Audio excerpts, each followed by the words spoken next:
มาทำอะไรกันขอพังกาวัน30 นาทีทุกคนตอนนี้ก็ได้ลาไปก่อนกัน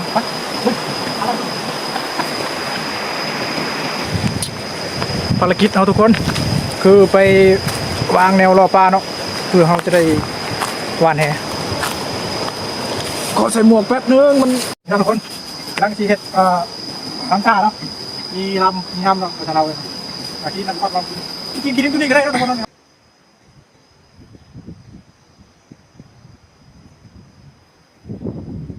กับสวัสดีกับสบายดีหมู่เพื่อนทุกคนเนาะมื้อนี้ก็คือเก่าเนาะเอาไปหาเลาะแคมปิ้งไปหากินอยู่พุ่นแหละตัดสะโคนพุ่นแหละนี่มาเก็บอุปกรณ์มาเลยทุกคนเอามีนี่ผมมีปืนเนาะปืนหน้ายิงปลาเนาะทุกคนเนาะนี่แล้วก็มีแหน้ำนี่กันไว้เบิ่งสภาพน้ำคุ้นๆนี่คือที่ลงไปมุดลงไปดำคือที่ยากเนาะทุกคนเนาะเบิ่งคุ้นๆนี่เบิ่งตอนนี้อยู่ที่ครัวใหม่เนาะนี่เป็นเวลาตอนเที่ยงเนาะ12 โมงเลยนี่ครัวใหม่ทุกคนที่เดินทางไปทางพุ่นแหละคือที่บริเก็บภาพบรรยากาศแคมทางไปให้เบิ่งทุกคนมันมาลงมาลังยากอุปกรณ์เครื่องมือเฮามันหลายเนาะทุกคนถึงครัวเนาะทุกคนเนาะนี่ครัวชาวบ้านลงมาลินน้ำมันฮ้อนๆเลยน้ำมันโคตรขุ่นเลยทุกคนฝนตกลายมือแล้วมันตกมาทางพุ่นมั้งคือชีลงดำยิงมาได้ดอกเอาแหมานำหรอกเบิ่งก้อนเมฆท้องฟ้าเลยงามเลยเบิ่งคือฝนจิตกเลยฝนตกเต้อีทางไปจากสะโกยนะทุกคนกลัวใหม่มากับชาย2 คนนี่แหละนี่เอาทุกคนหลังจากที่เราเดินทางมาประมาณ10 นาทีมั้งหรือว่าบ่ฮอดทางหลังนี่เนาะสำหรับทางมากก็ค่อนข้างที่ง่ายเนาะเขาเฮ็ดทางเป็นหินหมดเลยถือว่าสะดวกง่ายอยู่ทุกคนแต่ว่าคนส่วนใหญ่จะบ่ค่อยมาเนาะตัดสะโพยทางใหม่นี่นะน่าจะแม่นสถานที่จอดรถมั้งรถจักรนี่เขาบ่กล้ามาปานใดเขาน่าจะยันรถเสียรถหายมั้งรถใหญ่มากนี่ก็ง่ายนะทุกคนเนาะจอดเท่านี้แหละประมาณ2 คนกับหมู่ใครลงไปก่อนเลยต่อไปทางนี้อ่ะเบิ่งทุกคนทางไปเดี๋ยวใช้เบิ่งเนาะอันนี้ก็แม่นเนาะทางไปนี่ทางเข้าไปนี่ได้ยินเสียงน้ำหมดทุกคนฟังนี่เลยทางมาเมื่อกี้นี่ก็ค่อนข้างที่จะงามเติบเนาะทุกคนนี่ชาวบ้านจุดให้จุดสวนอยู่ทางนอกเลยครับทางได้ยินทุกคนเสียงน้ำเลยเห็นป่ะนี่ทุกคนหมู่คอยน้ำหน้าไปก่อนเลยคอยเอารถลงมาจอดอยู่ลุ่มพี่แหละหลบแดดนิดนึงเนาะนี่เดี๋ยวที่ตัดภาพไปให้เบิ่งทางบัดหอดทางหน้าเนาะนี่รถก็มาจอดทางในแหละทางเข้าก็ยากก็เป็นป่าไม้นิดนึงเนาะมันเป็นทางยากอยู่ถือเครื่องถือของมาไปมีแห่ไปว่าชิวานเอาปลาอยู่ทางหน้าพอแหละนี่มีเครื่องมีอันนี้หลายแนวหมูควายได้เมื่อกี้ทุกคนสภาพนักเดินทางไงลุยป่าได้เลยหมูนำหน้าไปก่อนนะเนาะจากโลได้เลยคนนักเลยลุยป่าเลยทุกคนเสบียงเขาเนาะซื้อเสบียงมาเสริมน้ำกันไว้บางทีหาปลาไปได้เลยจ้ะซื้อเสบียงไปถ่ายแล้วทั้งแหทั้งน้ำเลยเสบียงอีกหนึ่งเนาะ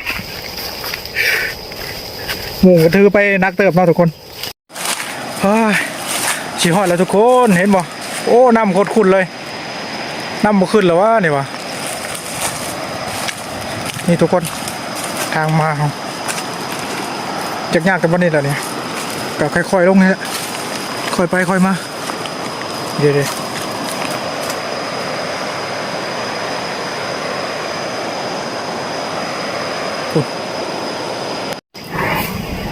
ดินทางมาแล้วทุกคนจุดตั้งแคมป์มาเนาะนี่ทางเขาลงมาเมื่อกี้นะครับยากกันวันนี้แหละสั้นๆวันนี้นะ มองกำลังจัดเตรียมสถานที่เนาะที่ดังไพ่ได้ยังวะซุ่มๆเนี่ยน้ำโคตรขุ่นเลยชีวิตวานแฮทุกคนเลยลงไปมุดดำปาเนี่ยตรงเก็บได้นะทุกคนบอดเงาเก็บจริงมือนุ่มไหมมาฮอดนี่เลยโคตรหายเมื่อยเลยทุกคนเป็นงามญี่ปุ่นกับวิวธรรมชาติตาดไปโพยภูพาเนี่ยโอ้โคตรงามเลยบึ้งก้อนเมฆเห็นที่บอกกองงานรู้สึกว่ามาแถวนี้มันเป็นส่วนตัวนี่เนาะคนบ่หลายเหมือนคนบ่หลายบ่มีคนมาเลยนะมอเนี่ยกำลังดังไฟมีคนกระโมงเลยนี่ทุกคนอุปกรณ์หาปลาเอากันหน้ากากดำน้ำเนาะน้ำมันขุ่นนี่คือที่ดำไม่ได้หรอกนี่ปืนไหม้เนี่ยปืนหน้ายิงปลาเนี่ยครับนี่สีวังน้ำตัวนี้แหละแห่แหละมีเรากินอยู่ปะวันนี้เนาะผักเลยนะความบังของหมู่บ้านเลยนี่น้ำเขากันคือมาหลายคนนี่คือจิมวนเอาทุกคนมาลุยกันพักเบิกเสียงน้ำทุกคนภูผาน้ำตัดชะโคยชีน้ำอาจจะบ่งามมาได้เนาะเพราะว่าฝนตกน้ำมันชีขุ่นเนาะอยู่พักผ่อนพักหายใจกันเนาะทุกคนดังไฟเมื่อกี้นี่ก็ติดเลยเดี๋ยวชีลงไปถ่ายบรรยากาศอยู่น้ำให้เบิ่งเนาะชีลงไปหว่านแห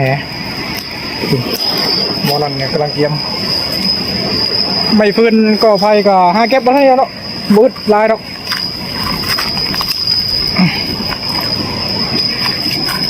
โอ้วันนี้คือทำแล้วเว้ยขึ้นโฮนนี่คือทำเลยเบิ่งคลีนยีลุกเลยไป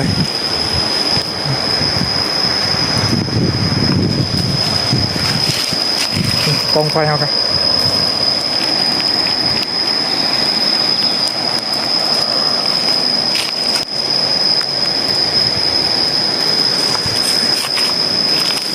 โอ้เป็นคือทำเลย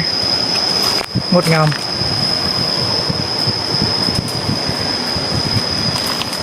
เก็บเอาเศษใบเส้นไปซุ้มไฟนะทุกคน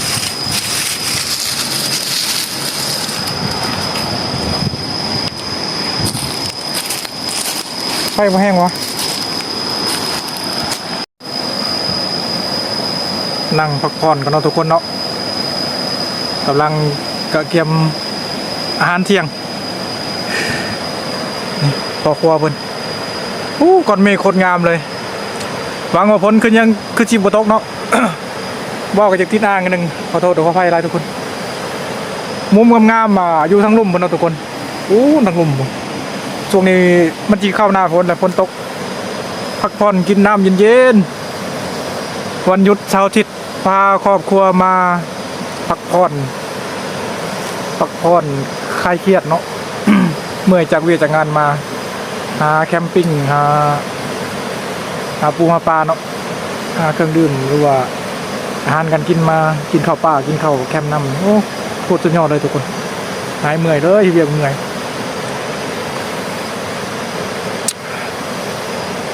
จะเป็นต้องมี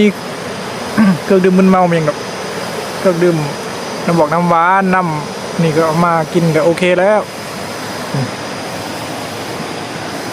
ธรรมศาสตร์ตาดสะโคยเนาะเมืองเซโปนโคตรงามเลยวิวก้อนเมฆสมัครเลยวางกับฝนคือที่ประตกเนาะทางเมืองเชียงงาม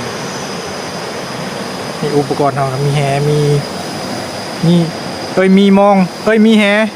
มีหน้ากากหรือมีปืนยิงปลามีลำเนาะมีห้ำวีคอดขีดินเท่าไรได้แบบนี้ได้ที่พังไว้อยู่น้ำแล้วก็ไปวางไว้อยู่น้ำประมาณ20-30 นาทีแล้วก็ไปวานแหเนาะเดี๋ยวที่อัปเดตให้เบิ่งถ่ายคลิปให้เบิ่งดอกทุกคนไปวานไหมโอ้ยตอนนี้ฮะใส่พลังงานก็หมดพลังงานนะเมื่อยนะย่างมาเมื่อกี้นะมีถ่ายล้างท่าเนาะเดี๋ยว หากินทุกคนเอาไปต้มกำลังเนาะกินไปซื้อมาที่บ้านเป็นครั้งแรกกันนะได้พวกปลาเป็นคือปลาไหลเกาะกันเราทำครับตรงกลางผมเก็บกำลังเดี๋ยวจะเอาไปผสมกับน้ำเนาะแล้วก็ผสมกับน้ำคุณเอามาเป็นเลยเอามาหล่อปลาเนาะให้ปลามากินอันนี้จะทำเราเอาคุกจอมปลวกมาแต่มันมีเรื่องเดียวนะนี่ก็ได้จริงไว้ที่ก่อนตอนครั้งแรกก็ได้เลยถือมาแต่บ้านเนาะทุกคนเนาะพอจะลงเอาปลาก็หิวก่อนไว้ต้มนี่กินก่อนแหละน้ำก็ถือมาแต่บ้านก็จะน้ำนี่ต้มกับน้ำมันขุ่นเนาะทุกคนเอาน้ำมาแต่บ้านเอาต้มนี่นักบฟดไปได้ก็ได้เพราะว่าน้ำมันสะอาดแล้วเนาะ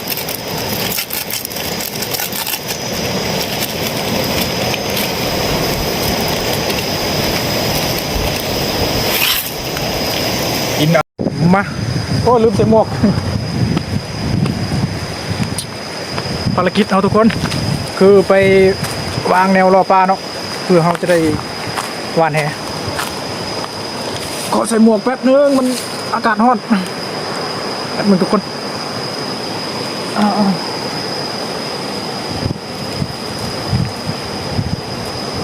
โอ้ยเต็มตากันแดดไม่นึงเพราะว่ามันเลื่อมตานะ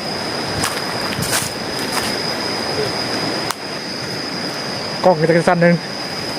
ไปจนไฟคุยป่าก่อนทางไร่ทางไปบัดนี้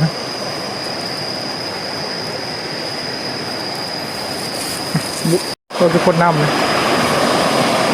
คนตกน้ำขึ้นนิดนึงเนาะน้ำขุ่นเนาะอาชีไปวางกับดักปลาคุณเลยทางใต้คุณเราจะปล่อยลงนิดนึงเนาะตกยิบลายจะไปทางหุ้นเลยเนี่ย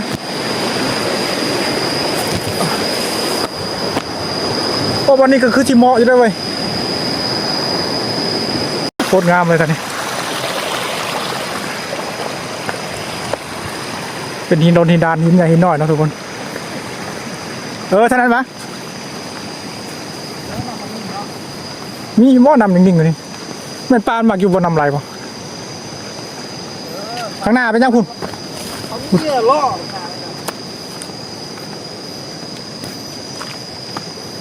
นี่เราทุกคนรังชีเห็ดทั้งชาเนาะมีลำมีห้ำเนาะเราจะเรากันอยากกินน้ำคอดมากินตัวนี้ก็ได้เนาะทุกคนเนาะนี่เนาะผสมกับน้ำกันใส่น้ำลายมันกินแล้วไปนะกระจำกันทุกคนธรรมดาต้องเห็ดมาตมาดแล้วเนี่ยจะน้ำลายก็ไปตักทุกคนโอ้เปียกเลยเว้ยมีอะไรอยู่ด้วยแล้วก็คั้นน้ำมันเนาะโอ้ช็อกโกแลตกินไปเปียกไปเลยใส่ยี่ห้อ2 ก้อนเลยไว้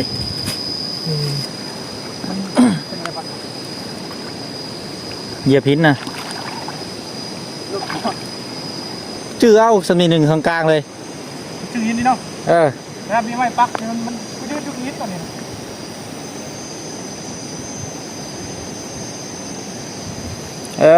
อีก2 นาทีนี่บ่ได้ตัวใหญ่เอาตัวน้อยก็เอาเนี่ยนะมองมีน้องชื่อนะกูร้อยเนาะ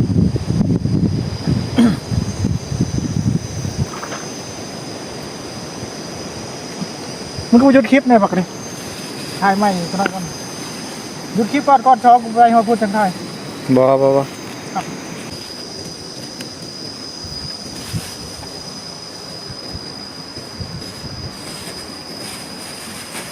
ไปแผ่นดินใหญ่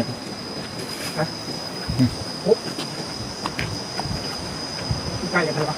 กูบุญยัง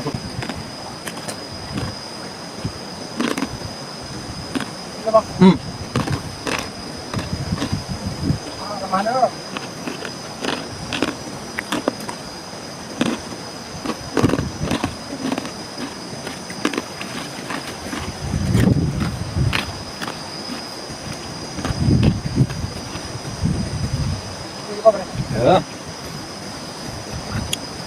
โอ้ยทำไปโอ้ยทำไป อีกตามที่ประเทศมาเจอกันเนาะ let's go เอาทุกคนหลังจากที่เราไปบ้างทางชาเราบ้างเนาะนี่ครับเราประมาณ30 นาทีเรือชั่วโมงนึงแหละบางทีก็กินข้าวกันเนาะกินมาม่ากันไม่ใช่ต่อ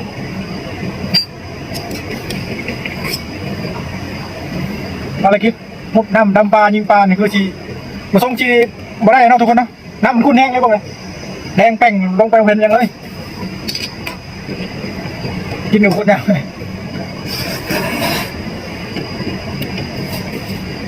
เราจะแข่งกันทุกคนเนาะ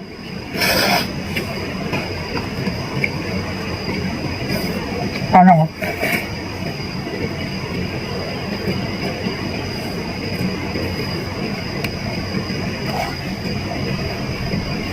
อิติจอกพลาสติก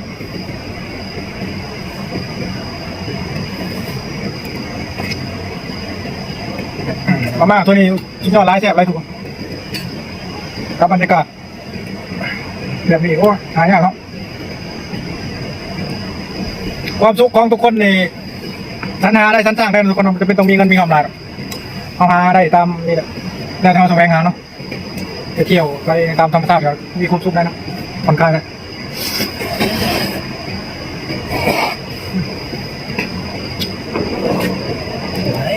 เอาไปเขากล้องเลยนี่ทุกคนเดี๋ยวขอตัวกินก่อนในหนึ่งทุกคนนะรับประทานอาหารก่อนเดี๋ยวเจอกันไหมเดี๋ยวจีกองแฮเลยไอ้เบิ้งเดี๋ยวจะมาก่อนเลยทุกคนเนาะพร้อมแล้วทุกคนเอาพักกาไว้ประมาณ30 นาทีทุกคนวันนี้ก็ได้เวลาไปตัวครับไปมุ้ยทำมาครับ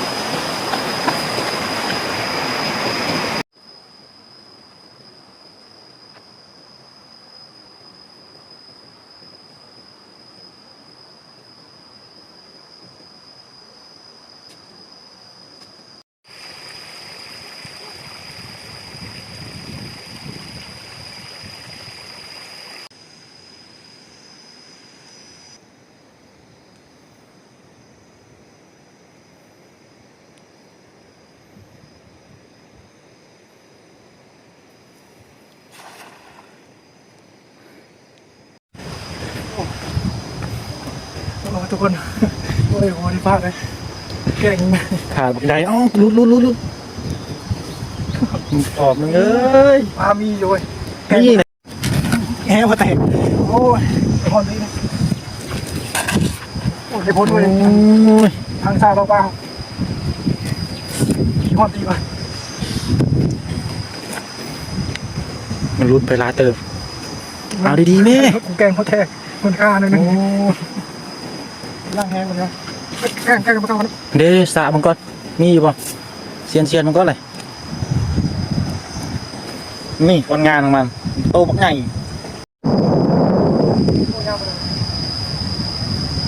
เฮ้ยอะไรดีโอ้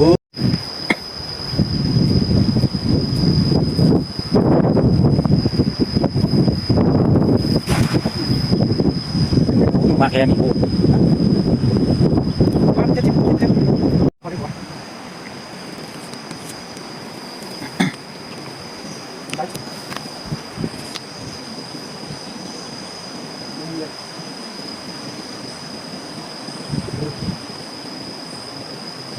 ลุดแฮนด์ออด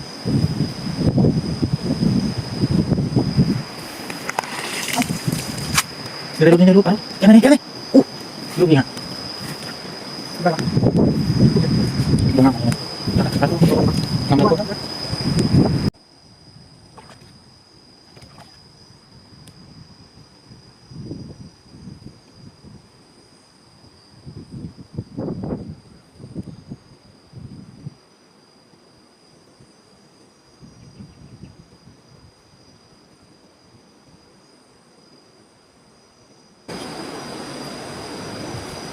Đây vô đây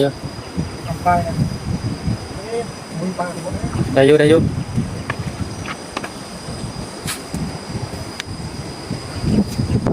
ปลาเป้า ทำกระเพราปลาอะไรวะไม่พิจิตรนี่ไปไป ตั เนาะ วเดียวอ่ะ พิจิตรดูคนปลากระเพราตัวเดียวเลย น้ำมันเลือดโคตร ทำไปเดี๋ยวโต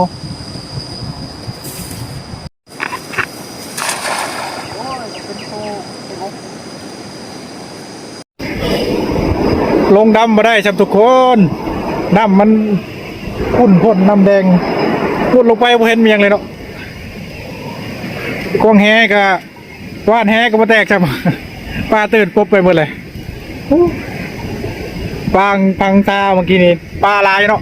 มันล่อปลามาลายแต่ว่าว่านแฮเกิดพิษบ่แตก บริควงแฮจักไรปีเลยทุกคนว่านแฮก็บ่แตกขับหามันเลยตอนบ้านซ่อมท่านี้มันแตกอยู่เลยปลาดองอยู่ปลาดองมันก็ลายเลยยิงปลาก็ไม่ได้นะมันน้ำขี้พุ่นเนาะว่าที่ถ่ายคักให้เบิ่งโอ้ย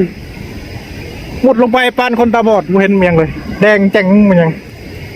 ถ้าน้ำมันใช้นี่คือจะมีปลาให้ยิงอยู่บางทีเอาหอบ2หอบ3มันแล้วพลาดมันนี่ก็คือสิกลับเลยนั่งท่าก่อนนี้เนาะนั่งตากแดดนี่นะพี่ วางเชือกสุดท้ายแล้วทำไม่ได้นี่ไม่ต้องกินข้าวแรงท้าย ได้ปลา2-3ตัวน้อย4ตัวบ้านนี่ก็รุดนั่นก็มีเนาะกี่หินหลายบ้านแต่ว่าจะไปบ้านนี่เซ่นี่คือเจียอะไรก่อนมือใหม่เนาะทุกคนเนาะทำมามือใหม่ตะกี้เคยบ้านอยู่แต่โดนสมัยยัง4-5 ปีหลังหรือเปล่าก่อนมันเป็นมืออาชีพอะไรเนาะมือสมัครเล่นวิธีวานแฮไปเบิ่งใน YouTube อ๋อเดี๋ยวยอดเลย ตอนว่างต้นทวิตน่ะปลามันมาอยู่เนาะทุกคนวาดมาแตก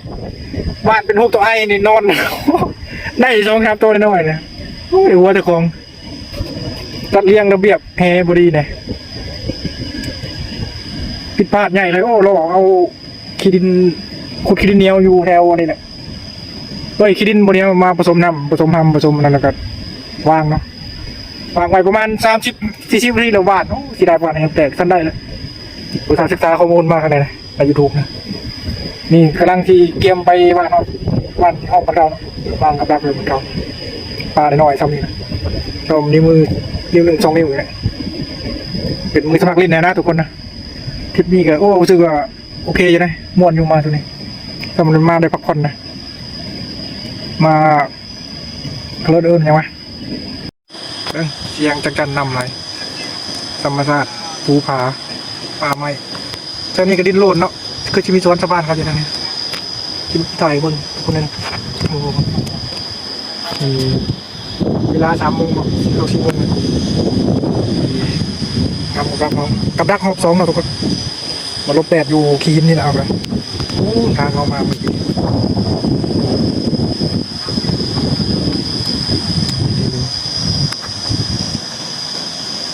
น้ำกระคุณเนาะยกเลิกเลยภารกิจดับปลาเอาหนายิงเนาะคงไปคงมาทีนี้ขี้นลายขี้น้อยหินใหญ่มันก็ตลอดเนาะทุกคนโป่งยากแทนมันจะมีความเจนจะก่อนที่คำก่อนของตัดนั่นก็ครับทุกคนเอาทุกคนหลังจากที่เราลงไปควงหอบ2หอบ3เมื่อกี้กันเฟลอยู่เนาะควงพอได้ปลาหายไปสมมติหัวจักควงกระแตกอยู่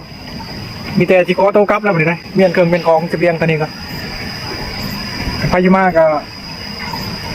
อันกันไฟมากก็เวลากินนั่นกินนี่ก็ให้เมียนอย่างนี้เนาะรักษาธรรมชาติเท่ากันเลยปล่อยก็เก็บเมียนแล้วก็ไฟยังอยู่เป็นจูบทิมตอนนี้แหละเพื่อธรรมชาติในมันงามตาเนาะทุกคนเนาะไปดินไปเที่ยวใจกันตอนนี้เป็นเวลา4 โมงพักผ่อนที่น้ำเย็นนะครับที่ขอโต้กลับแต่เพียงเท่านี้แหละพี่หน้าที่เฮ็ดคลิปยังก็ติดตามชมกันนะทุกคนถ้าใครที่ลงเข้ามาชมคลิปก็อย่าลืมกดไลค์กดแชร์กดติดตามให้ด้วยทุกคนเป็นกำลังใจให้ช่องนะในช่องน้อยๆช่องนี้นะเห็นคนติดตามประมาณ 8,000 ปลายคนยอดชั่วโมงก็ได้เลยทุกคนมีเงินไปริบนะผมมีเงินไปต่อยคลิปหน้าฝากเบิ่งกันเด้อทุกคนฝากกดติดตามช่องแจ็คเซฟโอนให้เด้อทุกคนขอตัวลาไปก่อนเด้อทุกคนโชคดีดีเมียงบ๊ายบาย